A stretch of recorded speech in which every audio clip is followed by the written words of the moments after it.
دعا کب اور کہاں مانگنی ہے، تلاش کرو، زمانے کو تلاش کرو۔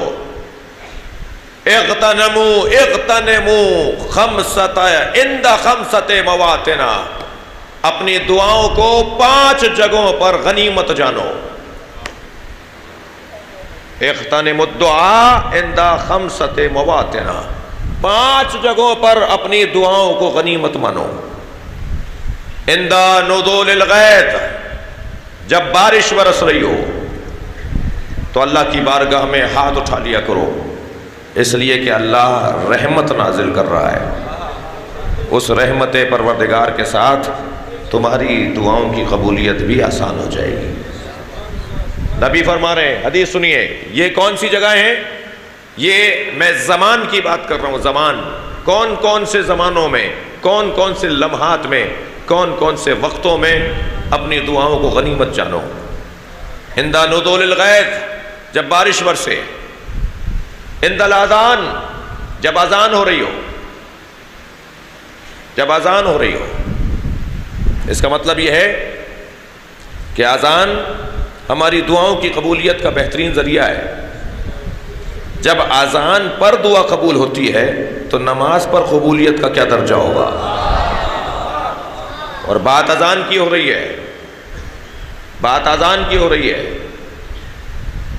جملہ محسوس کریں گے، دربار شام میں امام سجاد کا خطبہ روکنے کے لیے جنہوں نے اذان دی تھی ان کی نیت خراب تھی، اس کے بعد بھی امام رک گئے۔ لیکن جو ہمارے محلوں میں اذانیں ہوتی ہیں ان کی نیت خراب نہیں ہوتی کہ آپ کی مجلس کو روکیں، تو بدرجہ اولیٰ ہمیں اپنی مجلس کو روکنا ہوگا اور ہمیں ان اذانوں کا احترام کرنا ہوگا۔ اس میں نام تو اللہ ہی کا لیا جا رہا ہے، اس میں تذکرہ تو نبی کا ہو رہا ہے۔ عند الاذان، معصوم فرما رہے ہیں تیسری جگہ جہاں پر تمہاری دعا قبول ہوگی، وہ زمان کون سا زمان ہے؟ عند التقاء الصفین للشہادہ، جب مجاہد قربانی کے لیے تیار ہوں اس وقت میں تمہاری دعا قبول ہوگی۔ جی، عند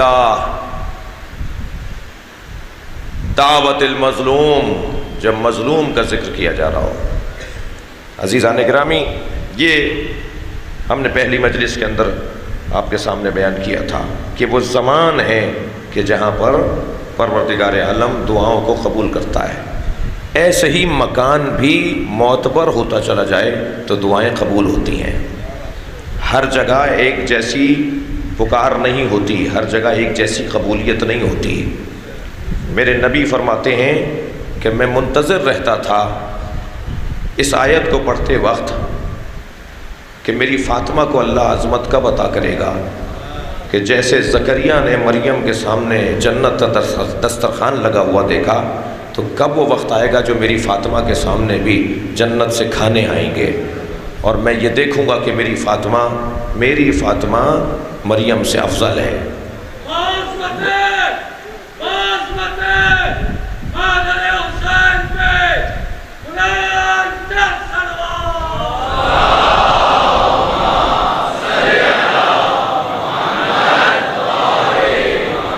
تو وہ مرحلہ تھا کہ جب حضرت امیر المومنین کے گھر اصحاب رسول کھانا کھانے پہنچے تھے۔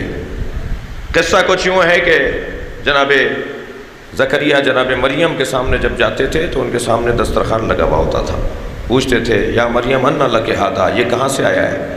تو فرماتی تھی، اندا ہوا من عند اللہ، یہ اللہ کی طرف سے آیا ہے۔ اور اس دسترخوان کو جناب مریم اگر کھا لیتی تھی اس سے کھانا تو 1 مہینے تک جناب مریم کو بھوک نہیں لگتی تھی۔ یہ جنت کی غذا کا اثر تھا۔ دقت فرمائیں گے، نبی فرماتے ہیں جب میں قرآن میں یہ آیت پڑھتا ہوں تو مجھے یاد آتا ہے کہ اللہ میری فاطمہ کو کب یہ منظر دکھائے گا، اس لیے کہ اللہ نے میری فاطمہ کو تو مریم سے بھی زیادہ افضل قرار دیا ہے۔ یہ عقیدہ میرا اور آپ کا ہی نہیں ہے، یہ عقیدہ حضرت علامہ اقبال نے بھی بیان کیا ہے۔ مریم از یک نسبت عیسیٰ عزیز، مریم ایک نسبت عیسیٰ کی وجہ سے صاحب عزت ہیں، اسہ نسبت حضرت زہرا عزیز، اور 3 نسبتوں کی وجہ سے حضرت زہرا کو اللہ نے عزت دی ہے۔ نور چشم رحمت للعالمین، یہ فاطمہ زہرا اس کی آنکھوں کی ٹھنڈک ہے جو عالمین کے لیے رحمت ہے. نور چشم رحمت للعالمین آن امام اولین و آخرین. یہ نبی کی آنکھوں کی ٹھنڈک زہرا. پھر علامہ اقبال کہتے ہیں مادر آن مرکز پرکار عشق.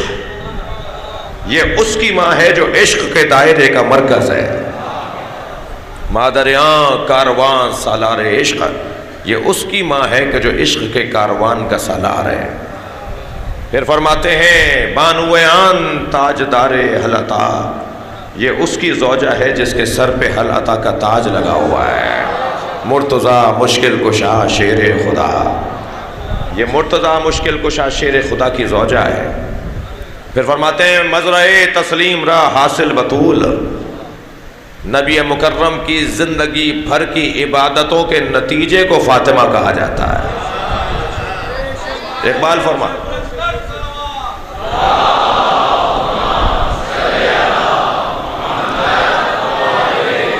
مزرعِ تسلیم را حاصل بطول. مادرہ را اسوہ کامل بطول. کب ملے گی یہ عظمت میرے زہرا کو؟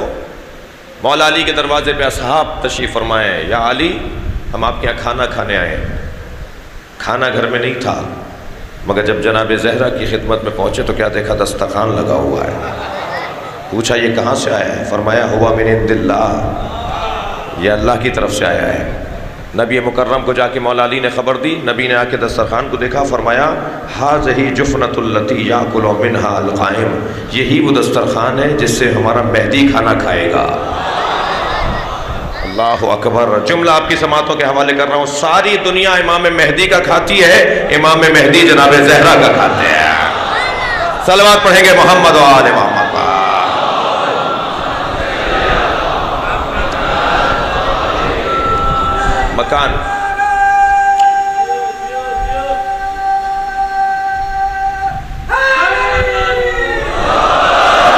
مکان اگر بہتر ہوتا چلا جائے اور زمان اگر بہتر ہوتا چلا جائے تو دعاؤں کی قبولیت کے لیے آسانی ہوتی ہے.